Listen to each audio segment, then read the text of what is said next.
ईश्वर ने हमें ऐसा तरीका दे दिया है कि जो कोई नहीं कर सकता वो हम कर सकते हैं। हम उस देश की हर समस्या को दूर करने का अनुष्ठान कर सकते हैं। तो जब इतनी शक्ति आ गई है तो हमें स्वार्थी बनकर क्यों जीना? हमें उन छोटी इच्छाओं में, उन छोटी बातों में अपने आप को क्यों डुबोना? सोचिए, ख्याल कीजिए, जो एक शख्स इस देश की आजादी के लिए अपनी जान तक कुर्बान कर सकता है, क्या हम अपनी उन तुच्छ इच्छाओं का त्याग नहीं कर सकते? क्या हम उन गलत आदतों का त्याग नहीं कर सकते हैं? हमें जागना होगा। हमें अलग नजरिए से देखना होगा इस जिंदगी को। हमें इस आरसीएम को अलग नजरिए से देखना होगा। ये कोई पेट भरने का साधन नहीं, ये दो पैसे कमाने का साधन नहीं, ये नए भारत के निर्माण का एक अस्त्र है। और इससे कम सोचना, मैं कहूंगा, वह एक गुनाही है। और ऊपर वाले ने क्या व्यवस्था की है? ऊपर वाले ने दोहरा व्यवस्था की है। ऊपर वाला कहता है कि तुम अपने जीवन की आवश्यकताओं की चिंता मत करो, तुम उनको भूल जाओ, तुम सिर्फ सिर्फ सिर्फ नए भारत के निर्माण की चिंता करो। मैंने तुमको एक ऐसा सिस्टम दिया है कि तुम्हारी आवश्यकताएं अपने आप पूर्ति हो जाएगी। सिर्फ और सिर्फ पूरा आरसीएम परिवार एक शक्ति के रूप में नजर आना चाहिए। पूरा आरसीएम परिवार इस देश के कल्याण के लिए जुट जाना चाहिए। अपनी तुच्छ इच्छाओं को छोड़कर आज एक मजबूत संकल्प ये मन में लेना है कि हम सिर्फ जिएंगे, देश के लिए जिएंगे। आपके प्रयासों से ये हो सकता है। आपके माध्यम से इस धरती पर कुछ अद्भुत घटना हो सकती है।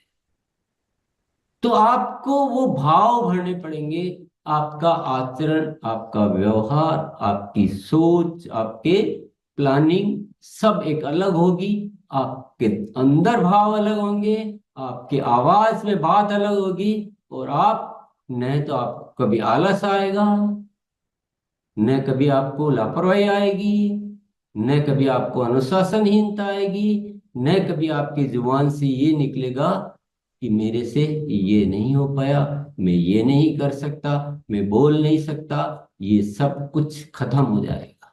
और ऐसा खूबसूरत सिस्टम हमें मिला है कि हमारी तुच्छ इच्छाएं तो यूं ही पूरी हो जाती है। उसके लिए तो कुछ सोचने की जरूरत भी नहीं रहती, लेकिन हम क्यों उनको नहीं छोड़ पाते?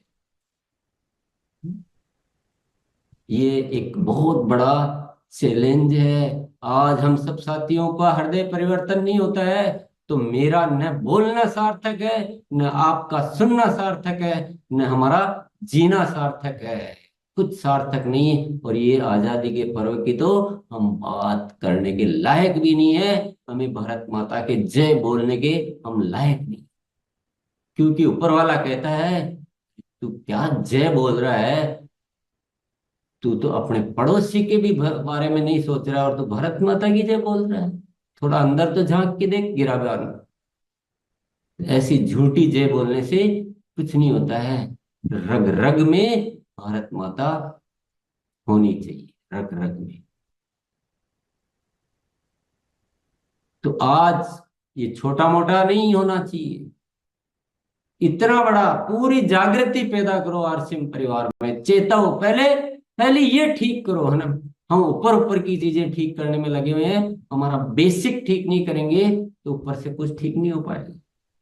पूरे जगत में, पूरे आरसीएम परिवार के एक एक साथी में ये मैसेज जाना चाहिए कि हमको आरसीएम क्यों मिला है और हमें आरसीएम में आकर क्या करना है। एक ऐसा मजबूत संगठन बनाइए जो इस देश में जाना जाना चाहिए कि ये कोई एक राष्ट्रीय स्तर का अभियान है।